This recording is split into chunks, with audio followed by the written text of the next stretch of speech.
Olá amigos, vamos à nossa videoanálise semanal após o pregão desta sexta-feira, dia 30 de setembro, inclusive em um encerramento do mês. Ibovespa terminou estável no dia, mais 0,03%, segue aqui dentro mais de um padrão mais de indefinição, ainda em cima daquele patamar já destacado na última videoanálise, 58 a 57.700, enquanto não perder essa região não fica muito alinhado para baixo, e para voltar a ficar mais alinhado para cima, precisa voltar no mês de outubro para cima dessa região dos 59.400 pontos, onde tem um patamar mais alto de resistência na faixa de 60.000 a 60.300 pontos. Na semana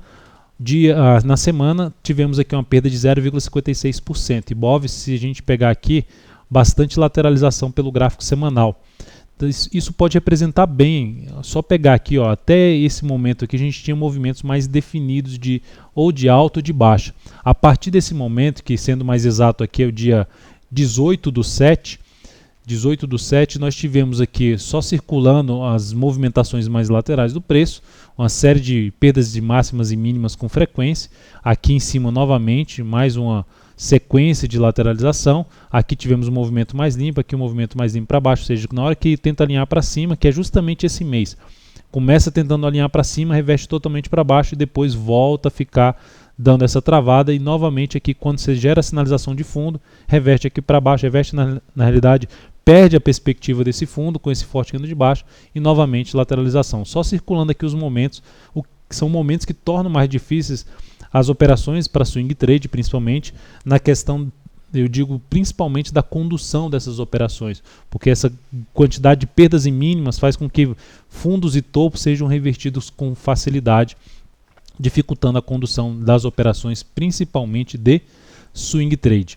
No mês, o Ibovespa terminou aqui, a gente pode ver pelo gráfico mensal que eu acabei de citar. No mês passado, a gente teve uma alta de 1,03%, mais um candle de indefinição. Nesse mês, alta de 0,8%, mais um candle de indefinição.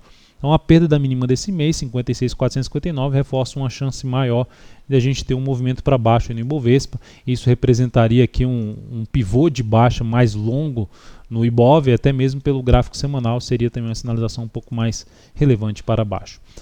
Na sequência, mini índice. No mini índice tivemos uma operação no pregão de hoje, terminou basicamente no 0 a 0 essa operação. Foi aqui uma compra na superação da máxima desse candle, uma compra aí de fundo ascendente.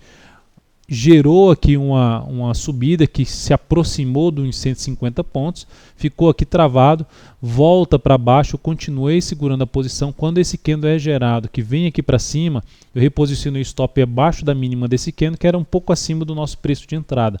Então veio para baixo, perdeu essa mínima, porque minha expectativa era que pudesse ter algum movimento ainda mais aqui para cima e eu pudesse pegar uma parte desse movimento. Não aconteceu, saímos aqui basicamente no 0 a 0 dessa posição no mini índice. Então, partindo aqui diretamente para o relatório aí do encerramento do mês, o resumo dos resultados, nós temos aqui todas as recomendações que eu fiz no decorrer de setembro, basta passar aqui nela, isso aqui está disponível para todos que estão aí dentro do canal DV Invest Pro. Então, para quem tiver interesse, basta clicar aqui nesse card que está aparecendo para você e clicar aí para você seguir os procedimentos e receber essas recomendações no seu celular, no seu desktop e, consequentemente, ter acesso a todas essas informações que eu estou citando aqui. Na sequência, para falar aqui basicamente dos resumos, do resumo dos resultados, nós tivemos aqui no mês 70 recomendações, não tem nenhuma posição em aberto, a taxa de acerto juntando ações e futuros deu uma taxa de acerto de 56%, futuros quando eu falo é mini índice, 56% de taxa de acerto, em ações a gente terminou o mês de forma negativa, nas operações o saldo das operações positivas menos as operações negativas, o valor do resultado das operações menos 4,63%, seguindo o que a gente aloca para essas posições, a perda do capital total foi de 0,65%. Já no mini índice, o saldo foi positivo em 2,64%. E isso, como a gente aloca mais capital nas operações de day trade, houve um ganho, um crescimento do capital total de 2,33%. Então, no final das contas, nós tivemos um saldo em cima de operações percentualmente falando, negativo de 2%, mas no capital total houve um crescimento de 1,69% por conta do mini índice, das operações do mini índice. E falando no mini índice, aqui está um resumo do mini índice, foram 2.460 pontos positivos das operações que deram certo e das operações que deram errado, 900 pontos aí negativos. Negativos. Saldo 1.560 pontos, foi um total aqui de 30 operações, sendo 18 positivas, 12 negativas e uma taxa de acerto de 60% no mini índice. Relação risco-ganho na faixa de 1,82%, considerando aqui o ganho médio dessas operações, dessas 18 operações que a gente acertou, 137 pontos, e uma perda média de 75 pontos por operação dessas 12 operações que nós realizamos. A rentabilidade no mês, então, ficou de 1,69%, como eu já destaquei, um pouco mais acima. E aqui no ano, isso está representando um ganho, nesse momento, de 41,72%.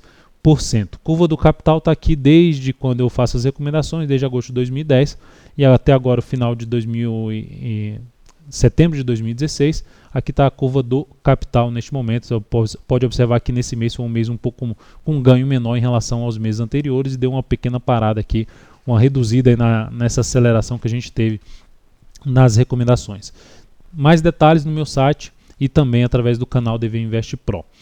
Na sequência, vamos então aqui falar de PETR4, voltar aqui para o gráfico diário, olhando PETR4, Petro no dia 1,04%, terminou o dia perdendo força, assim como o Ibovespa e diversos ativos, devido ali a uma pancada para baixo, principalmente o que aconteceu no finalzinho do pregão.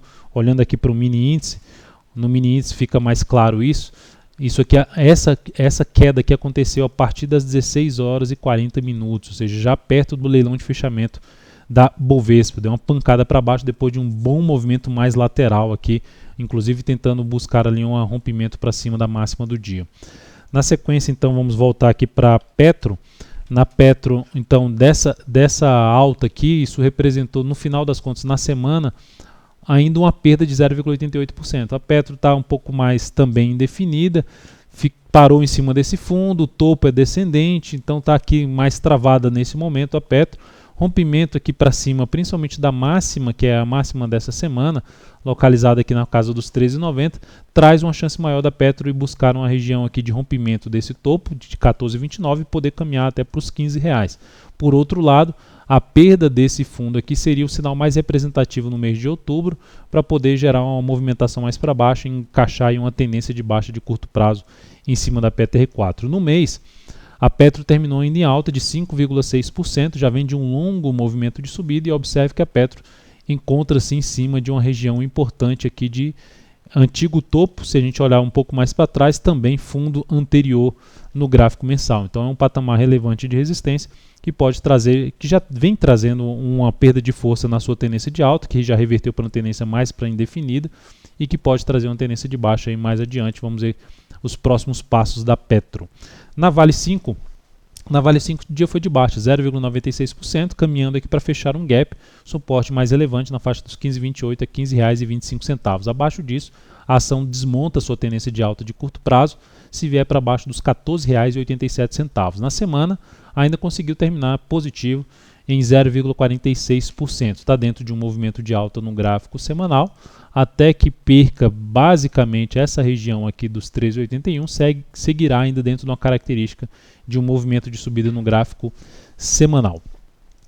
Na sequência, temos para falar, só para mencionar o mensal também da Vale. A Vale terminou o mês com alta de 6,43%. Então é um ativo que está ali travado em cima de um patamar de resistência, mas que pode chegar aqui e romper essa região aqui para cima, trazendo uma configuração melhor em termos de tendência de prazo maior em cima da Vale 5. Então seria importante o ativo primeiramente romper a máxima desse mês, localizada na faixa dos R$15,93, que foi basicamente feita pelo pregão passado.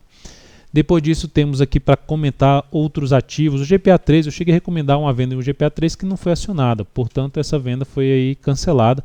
Fica mais aí para um pregão de segunda-feira, avaliando aí uma possível perda dessa mínima, possibilidade de buscar aqui, de ter um movimento para baixo. A expectativa seria de tentar pegar um movimento para baixo a favor de um cenário um pouco mais fraco aqui para a ação neste momento.